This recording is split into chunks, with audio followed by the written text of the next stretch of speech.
Hey guys, it's Dark Siege, and I'm going over commander cycles. And this is good for all commanders. So if you stumbled on this video and you're watching all this siege stuff, you're going to learn something. You're going to learn about the relationship of rage, the skill trees, and how that impacts your buffs and debuffs because of the speed of your skill cycle. You will learn something. Now, in section A, I go over siege commanders and I go over their cycles. Now, if that gets boring or dry for you, push to the second section. Second section, I start dropping some silly knowledge. You're going to love it. It's going to talk about cheeseburgering. It's going to talk about your skill cycles and rage, percentage of buffs, and the uptime. Like, I'm really trying to get you guys educated and understanding when you switch commander, what you're going to give up and what you get. And when you have that depth of understanding, you can pair your commanders to get you that best DPS. All right, guys, here's my plug. Okay, if you ever got duped like me, like and subscribe. Let me tell you, my son wanted a dog. He was going to wash the dog, clean up the dog, clean up after the dog. And then guess what? Who's washing the dog? Who's walking the dog? Who's picking up the dog? Stuff.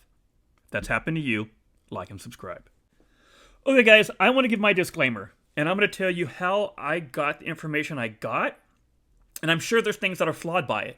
And this is just somewhere to start a baseline that I'm not going into Ark of Osiris now and doing a bunch of gems to do all this stuff. Man, it would be insane.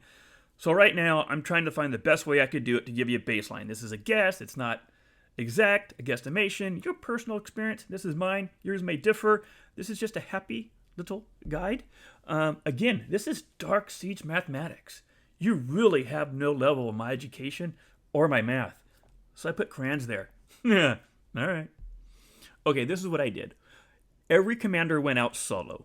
Every commander wore the gear that Margaret has. Nothing is expertise, it's just legendary, and they were rocking the ring and the horn.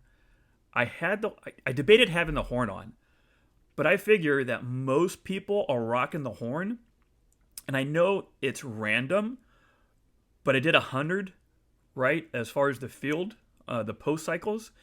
And so I figured, what the hell? It's more true to life than not. So I had it on there. Do what you want with that information. Okay, if you look at my armaments, I had armaments on. None of these do anything with rage, so we're good. And I attacked nothing level lower than a 37 barb, and they got up to 40. And the way I did it is I sat in the middle. They were at maxed range of my little circle. I would start pew-pewing at them, and they would come towards me. So yes, after 1 or 2 cycles, they were on me, and it was melee, right? That doesn't really change the rage outside of a couple points, right, per attack on some people. And I don't think it had the biggest impact. Maybe it did. So in your own mind, do what you want with that information, okay? I just telling you how I did it, and I thought it was the best way. Okay, you saw this chart in one of my previous videos, but I want to go into depth about it. And I want to show how these cycles, what they mean when I talk about the support tree and the skill tree. So if you look at the support tree, I think it's really strong. I think it's one of the stronger trees. One, because of the rage that you get after your first skill cycle pops, and then you get stats from that tree as well. But look at the speed in which stuff pops off. Now John cheats. John has a 15% rage engine, so that's why he doesn't need to pop his skill cycle first to go faster. Now once he does pop his skill cycle, which I call SDP, skill damage proc, right? I may also refer to it as an active skill because for smite, so those might be interchangeable as I talk. But I just want you to understand that the reason why John is so quick is, one, his 15% rage. And then in addition to that, there's an 80% chance every time he pops his skill proc to get 30 rage, right? Now with Alfonso, if that instant proc damage procs and you do pair him with John, do you get that extra 30 rage? If that is true, it's going to be bananas how quick how quick that's going to be, because you're going to have 2 popping off very quick. And the more rage you get, the quicker, right? So if that is true, right, where you get 30 rage and 30 rage per cycle, that's the equivalent of what Narcissus is, right? And he's the second from the bottom. And he gets 60 rage per skill cycle proc. And you can see where his post cycles are one of the quickest, right? Or I didn't say one of the quickest, right? The support tree is quicker. But he's going from defensive, which is slow. And the only thing he has is his skill damage proc, because he doesn't have the rejuvenate like in the skill tree or support tree.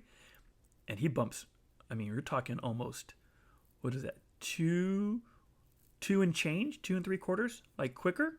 So if you start getting, 30 rage for sure, and if you possibly get 60, that's going to be insane. All right, so let me get back into it. The skill tree, Catherine. If you look at the skill tree, right, Catherine with no change is the same as Steven, but like I ran 100, and I got 8.7. On the different 100, I got 8.22, right? Could Steven have got 8.17? Yeah, for sure, right? So just understand that, if I did 500, those numbers would be closer to each other, but I only did 100.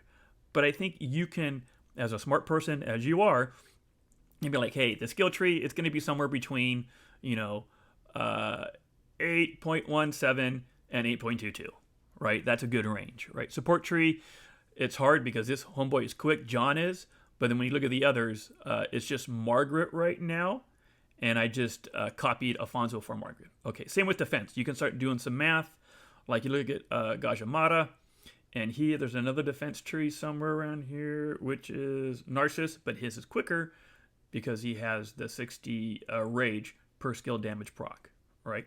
So there you go. I really like the support tree. I think it's the best tree because it gives you the most rage, but that's just me. All right, so let's look at the next chart here. And this is, I changed the first cycle and the post cycles. I changed those because I wanted to show you, what does the increase in rage do for you? And that impact could be the tree itself or what you get from a skill damage proc. And so, take a photo, snap it, look at it. Like, I'm not going to spend too much time, but you can kind of see what makes rage quicker. I'm sorry, what makes this skill cycle quicker is rage, right? Duh, but I wanted to put it out in a chart so you could look at it and be okay. And the same thing I talked about in the last one about some of the numbers. If there's nothing making it quicker and it's the same tree, then you might want to just average those numbers out, or you have like a range now, okay? All right. So this is what I did. The first cycle, I did at least 10 of them, and I don't think I did any that had a minimum of 10. I think all of them had at least 12, 13, 14, right? So you can see this one had 14 of them, and then every time I did it, I would chart the number, and then I would go through post cycles. And once I got to 100 post cycles, I stopped, right? It's cleaner for my chart, let's put it that way. If I moved Margaret off this, you would see the rest of the numbers. Okay, if you look at the top green numbers here, you can see that's the first cycle is Margaret, and then the post cycle is 197. The second 25 is 200. The second 25 is 203, and the last set is 200. Obviously, I took those four numbers, added them together, and then divided by 100 because that's 100 cycles. Okay, here's Bobber, and what this allows you to look at is their first cycles, right? Like how many 10s did he get? He only got one. Right? Most of these were 11, a couple 12, and a couple 13s, right? So he really, really just differs, right? That's all I could tell you. And so he has a range between basically, I mean, you can say the 10 was there, and it is, but it's like 11 and 12, pretty good, right? So his average is 11.53. And then you look at his post cycles, he's got a few high ones, but predominantly, it's 6, 7, 8. Right? And then those numbers vary just a little bit. And sometimes it depends because he did have a horn. Did it proc? Right? There was no sharpshooter in any of this because I didn't want to add another layer of randomness. So no sharpshooter. This is Gajamata. Again, he had 17 initial cycles. Right? So once I got closer to my little wording down here, you see, 11/13 and then 12/12 here on the first column. Those are just additional cycles. And I just wanted to make room because he had 17 cycles. So he's probably got one of the most.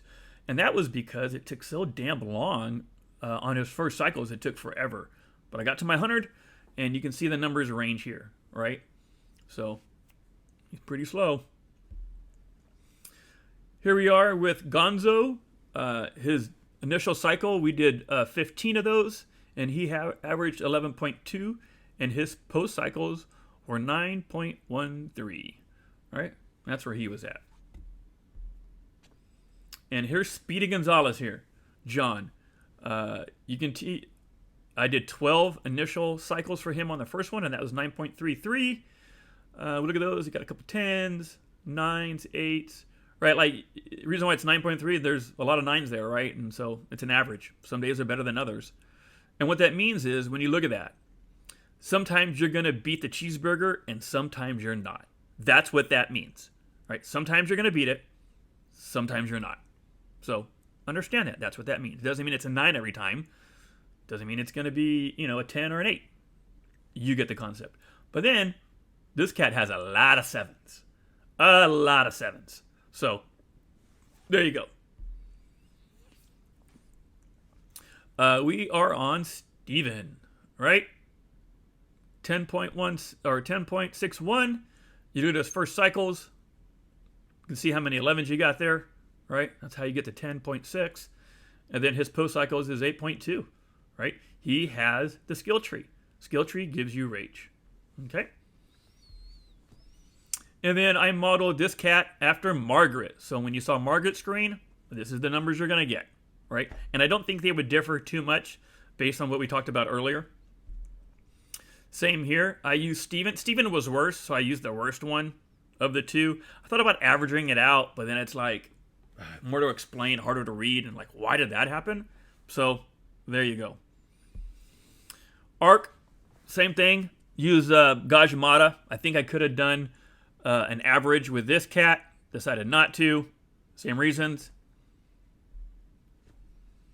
Catherine just got squeezed in 11 cycles, right? So yeah, 10.36. She's got some 10s and 11s, right? That's pretty consistent. And then her post is 8.17, right? And you get 7, 8s, and 9s is where you're looking at there. Narciss. Slow in the beginning, 11.27, right? 10, 11, 12, even 13, right? So, slow. And then you got your post cycles, and he starts bumping because he gets that 60 rage per skill damage proc. I believe it was 60. That's why he goes so quick to 8.43. A couple 10s in there, but a lot of 8s. Right, that's the number that pops up the most, followed by 9, right? Which is makes sense, right? A couple 7s in there too, but okay. So this is how fighting works, and I talked about it in the previous video. But if you haven't seen that one, here you go. On turn 10 it doesn't matter what the pairing is, right? Because it could be turn 8, 7, 9, 10. But when the first commander procs, right? And on this one, it just happens to be 10. Then you have turn 11. So a turn goes in between. And then on the second turn, which here is turn 12, then your secondary does their skill damage proc. Both of your commanders do not proc on the same turn. Wait, what? Yeah, both of your skill damage, both of your commanders do not proc on the same turn. And this is important because I'm going to show you how that impacts cheeseburgering and short fights versus long fights. Okay, so just to recap, your primary commander will pop off, and then 2 turns later, your secondary will pop off. Okay, you got it. Nothing will change that. Okay, skill cycle, rage, nothing will change that. That is inherent. Everything goes off your primary commander, and then your secondary is always 2 later. Boom, boom. All right. So John, we're looking at because he's so versatile with his speed. I want to show you what that looks like and how that impacts skill damage. Your buffs, debuffs, right? So that's what this looks like. So as we talked about, his first cycle is 9.3 on average, and then goes to 7.25 on all his post cycles. So what does that do? Like, how is that impactful? Well, here's a chart. Okay, so what happens on his skill damage proc, his active skill, 20% more range skill damage for 3 seconds. I think it's very reasonable for this cat to get down to 6 turns, right? So, let's say 7 and 6. But it looks like at 10 turns, that thing's only up 30% of the time. So you do your first 10 turns, and then he pops his skill damage, and then boom, the next 10 turns, boom, it's up. Now, after that skill damage, what if it was 9 turns? Well, then that's, instead of 30%, it's 33%. 8 turns, and 8 turns is the skill cycle goes through 8 turns before the skill damage procs. So you look at 37.5. If you get quicker, right, because your horn pops, and he has a lot of rage engine in and of itself, you're at 3 of 7 because your skill damage goes off for 3 seconds. So 3 of the 7 turns, it's up 42.8% of the time. I don't think 6 is unreasonable, right? So he pops his skill damage, and then 6 turns later, he's going again. If you get him that quick, that 20% of range skill damage is up 50% of the time. I don't think that's unreasonable. It's sure, I think it's going to go between 6 and 7. So you cut the difference. What is that? 7, so 3.5, 45% of the time, you're going to get 25% more range skill damage with this cat? Like, dude, this is why understanding the rage and why rage is important is then you understand the impact it has on the buffs. Now, if he's paired with Alfonso, that means Alfonso could be popping off every 6 or 7 turns. Ugh, right? That's what that means.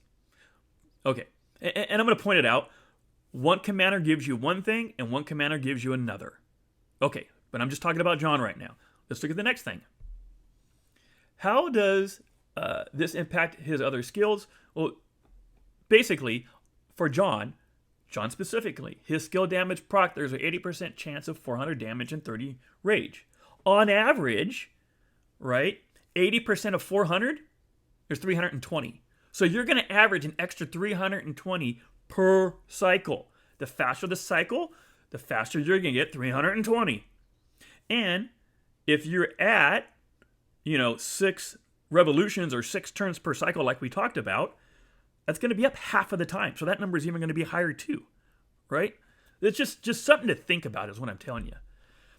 And so in a cheeseburger scenario, right? In a cheeseburger scenario, there's a chance your first skill cycle, you get no benefit, right? Because you have to go through your turn, pop that off, and then start doing damage after that. And if his first cycle, which is quick, is 9, man, that guy might be gone by then. Okay, so in quick fights, his skill proc, right, his 20% more damage is useless. In longer fights, like we talked about in the previous slide, that's where you get value from John. You see, Lilith didn't like how much value some of these commanders had, and they had to say, how do we reduce this? And this is one way. Cheeseburgering, I don't know about your KVKs. With mine, I would say 25-50% of the time there's cheeseburgering going on. I'm on a lot, right? So I'm on during uptime, downtime. Downtime, definitely cheeseburgers going on, right? So that's what that is. And if John is your primary and you get lucky and he pops off on skill 8 and the person that's cheeseburgering is taking long, you may get your proc, and then those 2 turns later, your secondary may proc. Now, I think John is the only person that can probably make that happen. If you're only using horn without drums. I'll get to that later. Okay? But, your experience may differ. I'm just saying, just look for it. If you notice that, oh, dude, I'm getting John's off and my secondary, fantastic. But I'm just saying, if one of them procs, know that it's not both of them. And understand what the short fight versus the long fight is. All right. Short fights. John's full potential is not being put to work, for sure. And just like we talked about, John goes to work on long fights. The longer the fights, the better. That's what she said. So I just want you to understand that's how rage impacts specific commanders. Let me show you another commander. Let's go through Gajamata. And this is a good one to go through because the cat has two different ones. Okay, skill cycle, slow on the first one. And the second one, his second is as fast as John's first. Just think about that one. Wait, what? Yeah. Okay, so how does this impact the pairings just like we talked about? So 20% less defense for enemy for 3 seconds. I haven't worked this one out. I don't know if that, I think it might apply to all, but I have to double check that. But in any event, at 10 turns, right, because this goes for 3 seconds, so for 3 seconds, 3 turns it's up. Of the 10 turns, that's 30%, right? If you cut it down to 9 turns per cycle, 33%. If you get down to 8, 37.5, right? Get down to 7 turns, 42%. And if under God's green earth and grace, for some reason, you get it down to half the time, which I think is probably impossible for this commander, right? Then you're at 50. Okay? But I just wanted to show what the big difference is between the two commanders that we just talked about, John versus Gajamata, and the speed of the cycles. Okay? He has another thing that Gajamata does. It's 10% range normal damage bonus for 5 seconds. Skill damage proc, boom. For 5 seconds, you get 10% range normal damage bonus. So for 5 turns of 10, that's 50% of the time. If you get down to 9, which is pretty much what it says, 9.32 by himself with just the horn, right? I had the horn, and that's it. 55% of the time. Now, my boy used a crit horn on his, but he has sharpshooter. So I'll probably be in the 8-9 range. So somewhere between 58, 59% of the time, I'm going to have this up. That's what that means. This is just another way to show you in one clean slide how faster cycles you're looking at different buffs and how they impact you. Now, in a cheeseburger scenario, Gajamata's kind of screwed because he takes so long.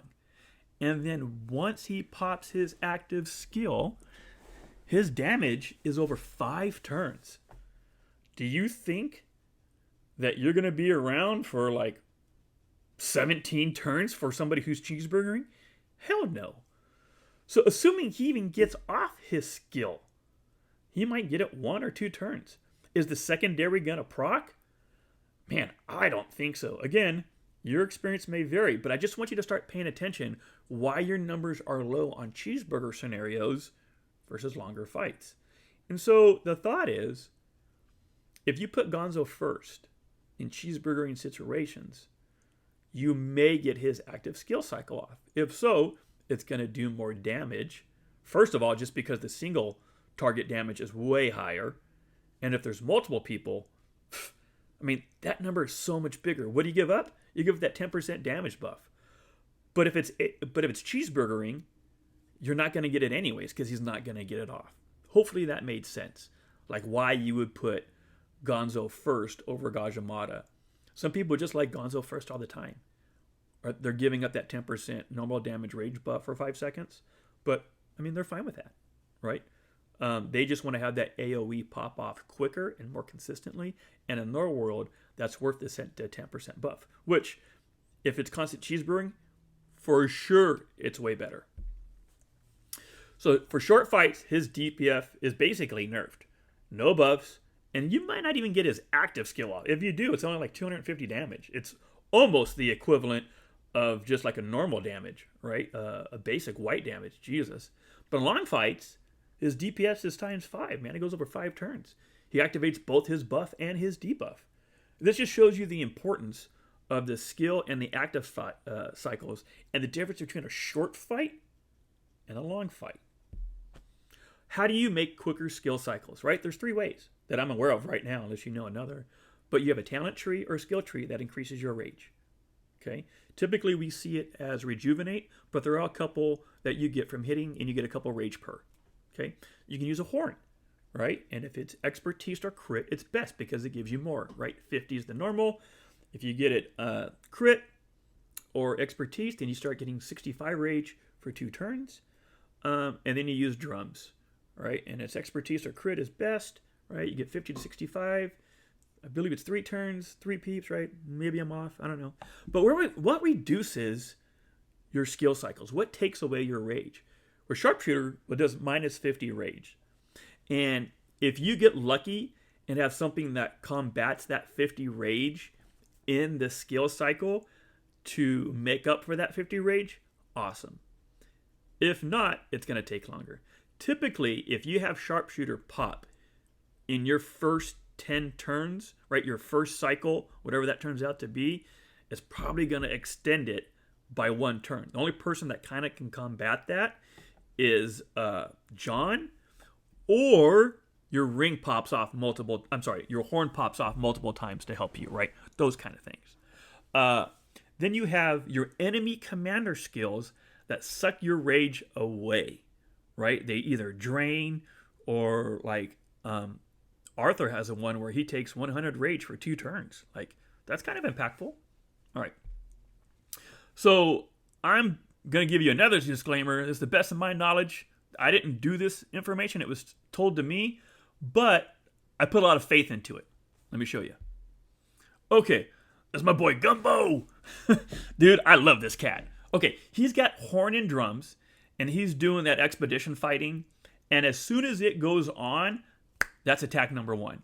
And from going down to up, right, John, Steven, Gajamata, you will see the cycles go off in that order and how quick they are. And just keep watching how quick the cycles are. He's got both horn and drums. So I just want to show it to you.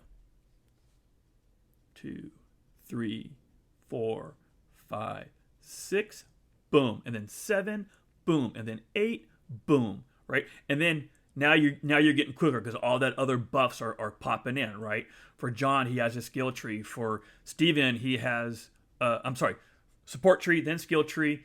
And then hopefully he's got a horn or something where it's clicking for the other cat, right, to get to go quicker. But this is how quick you can start going if you have horn and drums. I'm not going to advocate that it's better. I'm just going to present it to you. And let's go to the next slide. Okay? So what are potential optimal numbers? I like horn. 3 horns, all crit expertise. Mwah! Right, you're going to love that. Now, what I'm being told is after you start doing more than 3 sets of drums, you're not seeing much of an increase. Right? Ideally, they're crit or expertise. I kind of go interchangeable with that word. Some people called me out in messaging or in chat, but that's just where I'm at, right? So 3 sets, from what I'm being told, is ideal. Anything 4 or 5, you're not seeing the benefit.